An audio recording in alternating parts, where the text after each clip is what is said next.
मित्रांनो, लग्नानंतर होईलच प्रेम या मालिकेचा पुढील भाग हा खूप जास्त इंटरेस्टिंग असणार आहे. या मालिकेच्या पुढील भागामध्ये आपण बघणार आहोत जीवा आणि नंदिनी हे छोट्या जुईला घरी घेऊन येतात.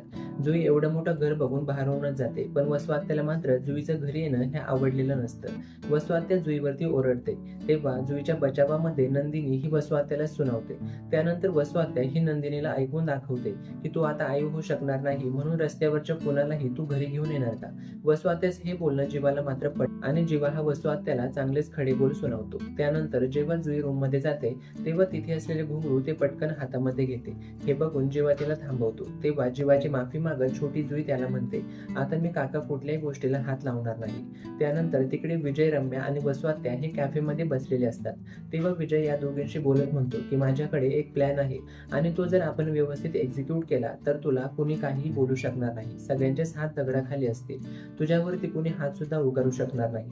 वसुआत्याने रम्याला विजयचा हा प्लॅन ऐकून खूपच आनंद होतो. तिकडे पार्थ काव्याला एक चांगलं सरप्राईज देतो. हे सरप्राईज बघून काव्य ही भारावूनच जाते. हे सरप्राईज काय असणार हे मालिकेच्या पुढील भागात बघणं इंटरेस्टिंग असणार आहे. तर ही मालिका बघत राहा आणि अशाच अपडेट्स करिता लगेचच चॅनलला